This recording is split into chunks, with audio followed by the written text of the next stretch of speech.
Okay, hello, TEC400. Prof. Braden Evans coming at you with our lecture this week. We're going to focus on team writing. And, we're at the sort of later stages of the semester, and I understand that, assignments pile up and things get busy. So, over this next series of lectures, I'll work hard at trying to really keep things short, sweet, and to the point. I've cut down my lecture slides quite a bit to kind of consolidate the content and make it a little more, well, as efficient as possible for you to get the information you need in TEC400. So hopefully, I can deliver some shorter recordings here in the final weeks of TEC400 and give you a little more time to work on your assignments and different things. Okay, so on that note, let's get into it and let's get on with it. All right, today we're going to talk about team writing. Dun, dun, dun. I have such a love-hate relationship with this. I mean, if we're being honest, the design of team writing assignments is, such that you should be able to reduce and manage your workload because everybody's doing their part. And it means you just have to do a fraction of a project rather than do an entire project by yourself. In reality, though, in actual practice, team writing can be hard. We have a million different reasons why sometimes team writing assignments don't work out as well as we had intended. So let's talk about it a little bit today and see if we can, develop some tools and sort of strategies to help us become better team writers. Okay. So pretty straightforward. It's in the name, right? Team writing is, this process where you get people together, you plan, write, revise, very important. We're going to talk about revisions at another time, but written projects in a group setting. It's collaborative writing, okay? Done in a team-based approach. And, we hope to do it well, but it's not always executed as planned, right? So, what are some strategies that we can use to do a better job? Because love it or hate it, guys, it's something you're going to need to do throughout your career. This is not just some evil ploy by Seneca College professors, to make you suffer through working with your colleagues. No, this is real life. I do it all the time as a prof.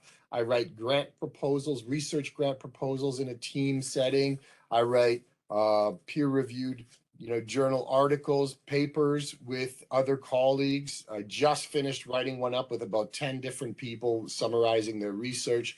And it's a challenge, right? But it's something we need to start working on now, today, as students, so that we can become better at it when we're professionals, okay? It's super common in my world, in the world of science, scientific research, as well as in the technology fields, which you are all in, business, government, teaching, you name it. There are big writing projects that require input from teams of people. Okay, so we got to get used to it. It's important to choose the right team, and we talked about teamwork earlier in the semester. I sort of emphasized that teams are most successful when they are comprised of members with complementary skill sets, right? There's no benefit, there's limited benefit to having a team where everybody has the same background and experience, right? We should all have different strengths and weaknesses and skills and specializations so that we can contribute something unique, right? So be mindful of this when you're, pulling your team together. Choose people with, some different backgrounds and interests than you. Diversity is the key. I guess that's the takeaway, right?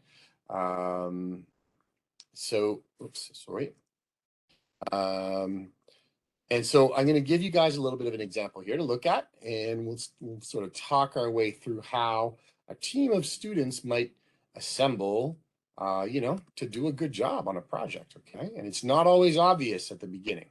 Okay, so here's an example of a tech writing team, and your prof, came up with an interesting topic. The prof said, hey, I want you guys to draft a report on current cloaking technologies. Ooh, that sounds cool, right? Cloaking sounds very sort of high tech.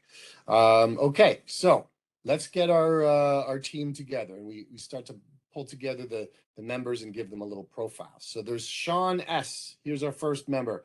He's an electrical engineering major doing basic office management tasks at a law firm. Okay, so he's working part-time at a law firm, and he's an electrical engineering major.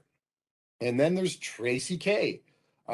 She's a senior English major, so she's in her last year studying English, right? So very good written and communication skills, but wants to do a little bit more tech stuff, so that in her studies, so that she has some maybe some skills that she can apply to the workplace, seeing as technology might improve her work prospects. All right, next up, Sanjeev Gupta. He's a computer science major, okay? Hardcore computer stuff. He's working on the side doing computer graphics at a software development shop, okay? So deep into computers and graphics software. Jun Cheng Yong soon will be in the electrical engineering program, okay? So maybe transferring into this major. Working on the English language skills, okay? So maybe this is someone from Korea, who has a real diligent work ethic and great technical skills, but they want to work on their language skills. And then last but not least, we have Alice B. So Alice is not really a technical student. She doesn't have a declared major. She thinks she might even be in the wrong course and doesn't list any skills, okay?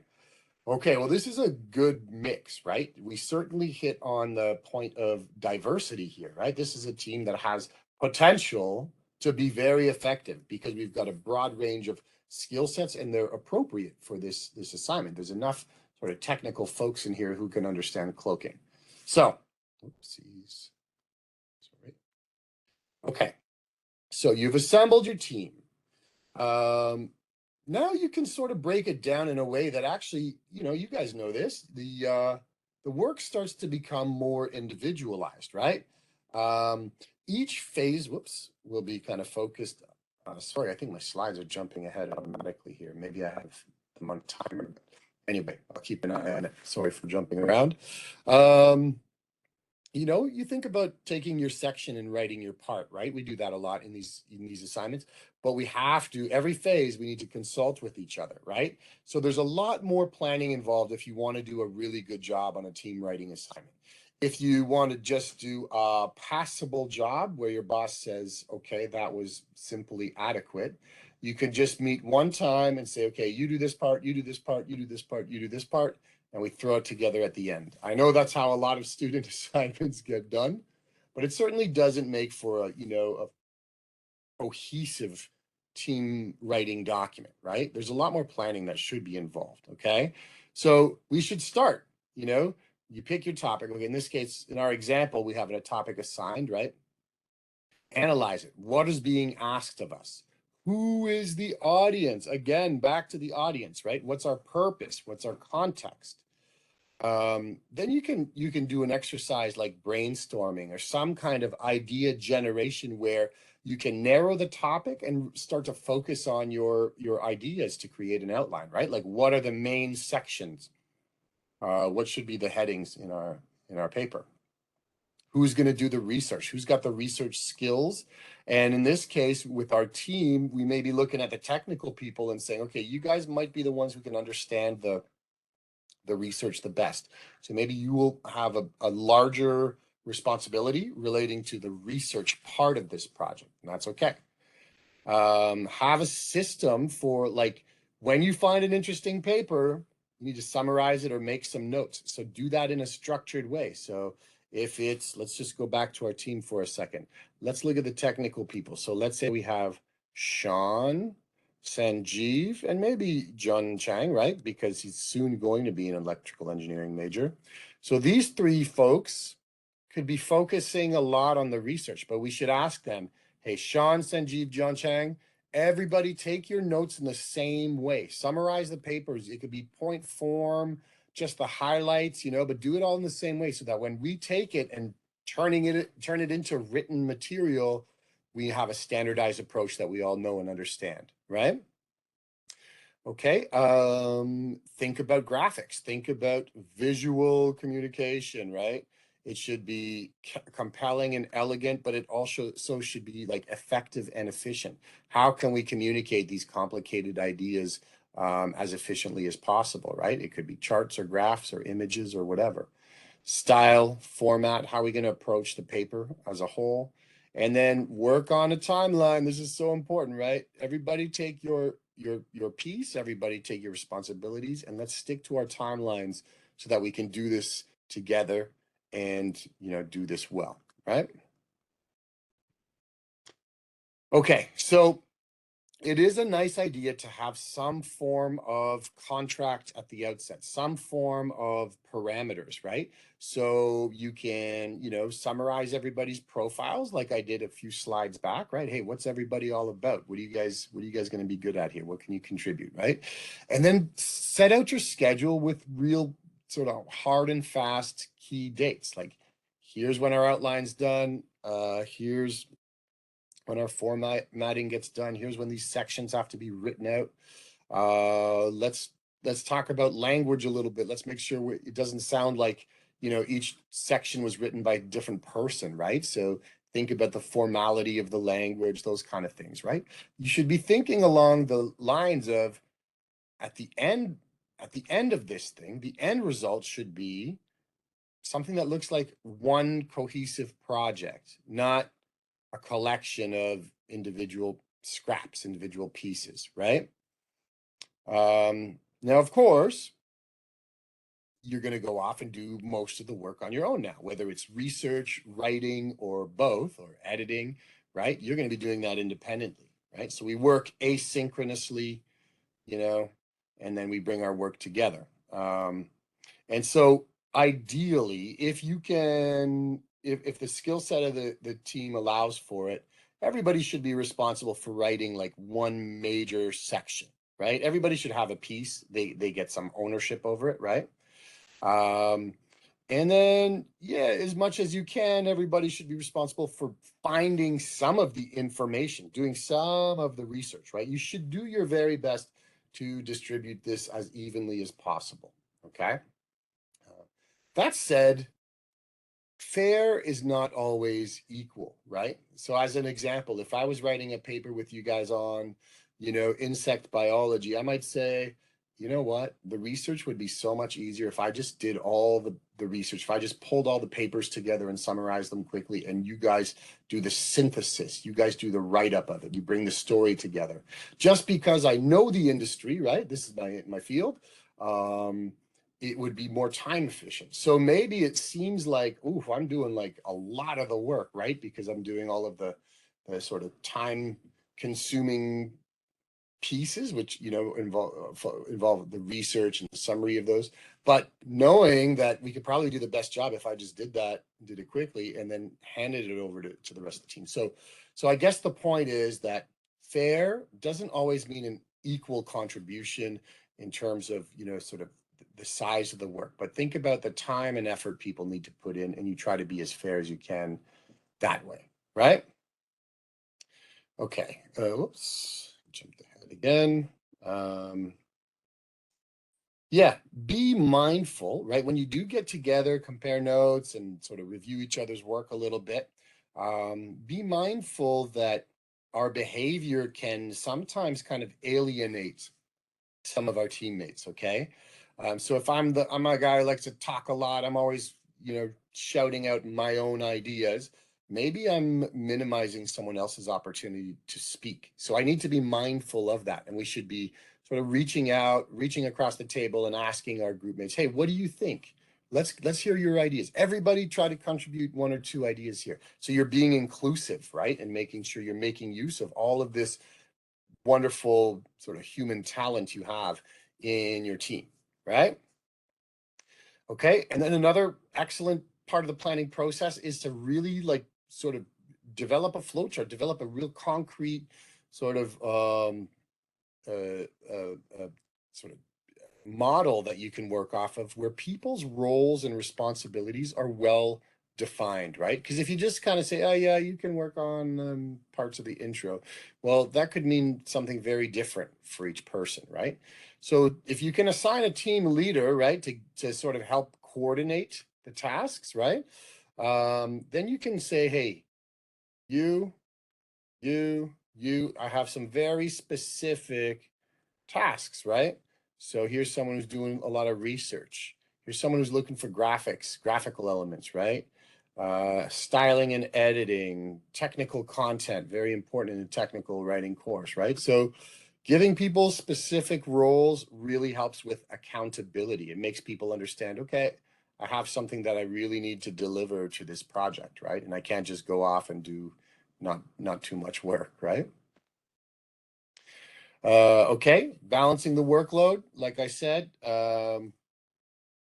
begin early and remember that fair doesn't always mean equal. Sometimes someone should take on a little bit larger role because their background suit, allows for it, right? And monitoring progress is so key. So having like a well-structured schedule will really help the group sort of meet their timing obligations, right? Um, and you should be sort of meeting on a regular basis, not only to discuss the progress that's being made, but also talk about the project at a higher level, right? Are we staying sort of within the scope of what we talked about? Have our ideas about the project changed, right? So it's not just meeting to say, hey, did you finish your part? It's to say, hey, did you find something new? Or is our project changing direction a little bit? That's really common if you spend some good quality time talking about it, right? Oof, sorry. So nobody likes too many meetings, but lots of meetings can be really good. All right. You start to know your project inside out if you're meeting on a regular basis, right?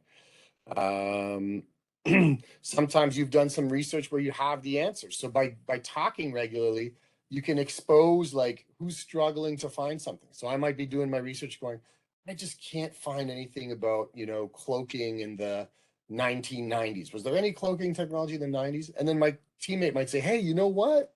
I just came across a great paper on cloaking in the 90s, right? So you create opportunities to share useful information, right?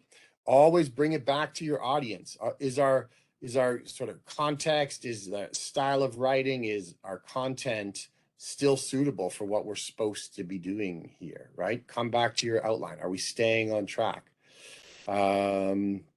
You end up learning a lot more, right? And then, yeah, as I said, you might change directions a little bit. Maybe you get more specific, focusing on a certain area. You say, oh, there's this huge area in cloaking technologies, cloaking in outer space, which is really, really fascinating. And we should maybe focus our project on that specific area, right?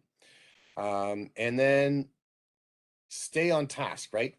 This is the hard part, and we'll talk about this in more detail in a future lecture, but you want to have several rough drafts that you evaluate, right? Do some peer reviewing, reading the work. So look it over, revise it, edit it, go back at it again and again. Ideally, you could do this twice, right? At least twice. You're not just the night before everybody submits their part, but twice you've had a look at um, the group's work altogether, right? When you're kind of structuring the group and, when we're talking about sort of the contract to set things up, sorry, we should anticipate what could be an issue and create rules to address it, right? So what's the typical problem? Well, people don't respond to their WhatsApp or emails, right? People don't do their work on time. So how do we address it? I've had plenty of teams approach me and say, hey, we would like to fire group member X. And I say, okay, give me the reason. And they'll show me, look, we sent so many emails, we sent so many WhatsApp messages, they don't respond, they didn't do their part on time, the project is suffering. We would be better as a group of 3 rather than a group of 4, right? And I think that's great. And then that individual has to address it on their own afterwards. But if you have someone who's, not cooperating and not doing their part, there should be some bylaws that address the consequences to that, right? And so, going back to this idea that fair is not always equal, there's oftentimes one team member that does more work than the rest. That's part of the deal, right? Bringing it all together. But we should keep track. We should recognize that, right? We should have a log, right? What did you actually do, right? How much time did you spend doing this stuff?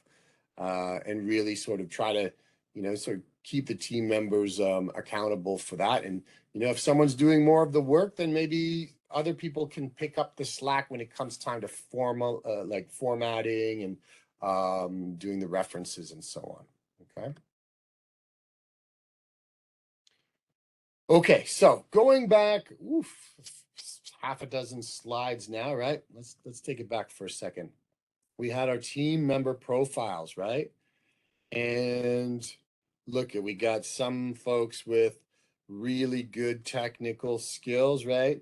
Then we got someone with really good communication skills. So this group here is going to look really good together because you got someone who can bring it all together, like from a communication standpoint, and then you've got some technical experts. But then we've got our dear friend Alice B here. Not sure what she's doing. She's not technical. She thinks she might have had the wrong course, and she didn't even mention any of her skills. Okay, so is that a person that is useless to the group? I don't think so. I think that person oftentimes has a lot to offer. Okay, a lot of times they're either just not really interested, or they don't have the confidence. Right? They're anxious. They don't want to come across as someone who's like going to be bragging about their skills. Right? So we have to dig a little deeper sometimes when we have a group member that presents themselves to us like this, right? How can we structure this so that they do their fair share? They make a good contribution. Understanding also that Alice doesn't have a technical background, right? Well, there's a lot of time-consuming work that can take your project from like a B level so-so paper to an A plus level. So if it's perfectly formatted, wonderfully edited, typed up in the same voice and sort of follows all of the formatting instructions. Those are the details that take a paper from, pretty good to really good, right? There's also all kinds of sort of administrative work, right? Coming up with your team plan and your contract, taking notes of team meetings, right? Taking minutes. Those are all things that are time consuming that someone without the technical background could do to support the project, put in a big contribution in terms of time and effort, and make good use of their skill set that way, right? Okay, so here's something I'm sure many of you are familiar with. How do we handle it when we have a team member that vanishes? My recommendation to you, kick them off the team and report it to me. Say, hey, prof, sorry, but we are now a team of 3, no longer a team of 4, because our friend Braden, terrible guy, bad student, he doesn't respond, he's not doing his work, and we're wasting our time and energy, chasing this person around when we need to be getting work done. And so often, okay, so Braden's out. So often when this happens, the quality of the project is really good. Like, the expression less is more, right? Yeah, everybody has to write a little bit more. It's still a fraction of the project, right? But there's cohesiveness. You feel like you're making progress together. If you're eliminating a negative contributor to the group, you feel empowered, right? Another issue that comes up is, disagreements, right? Sometimes it's the personalities, and sometimes it's just the ideas that people really can't agree on, right? So you should have a written contract at the beginning, right? And you should have a plan for this. What happens if we really can't decide? We're a group of 4 and 2 people say, let's do it this way, and 2 people say, let's do it this way. How do we decide? Well, a vote, okay, then what? What if we vote 2 versus 2? Maybe we go talk to the prof. Hey, prof, we got these great ideas, but we can't agree on what's the best move. If you talk it out, maybe the prof can help you, right? It doesn't have to become something really negative, right? We can just recognize that, hey, in our professional lives, in our work, we're going to have different points of view, and we should embrace it, right? Disagreements are super common on effective teams, and something that we do need to have a process to address it, but it doesn't mean it's a bad thing. Okay. What if we have totally inconsistent writing styles and formats? Well, this is the nature of it, right? We've got different writers writing different things in different ways. We should have some general rules, right? A style guide. Don't make one person, don't have one person be super formal and another person be way too informal, right? Have an agreement on how it should look, how it should be presented, right? And then also how your things should be structured. Should we open up every section with a bit of background? Okay, so everybody do this, okay? You're taking part A, part B, part C, part D. Okay, everybody start with background and then get more specific. Go wide and get more specific with your topic, right? And that can really sort of help things out, right? But you should have like some agreed upon terms in terms of how you want it to look and sound when you read it out, okay? And then, as I said, we'll talk about this some more, but schedule multiple reviews, discuss rough drafts, and, have a strategy to put it all together. This is where a lot of things fall apart. You do all this good work and then you slap together something that doesn't come together very well. So have a strategy for finishing it up. Review, revise, review, and revise again. Edit, and make sure you're unifying the voice across the different team members. Okay, so that is it, folks. That's all I have for you for the team writing lecture today. I hope it helps you with your future team writing initiatives, and I look forward to connecting with you guys next week. Take care, everybody. Bye for now.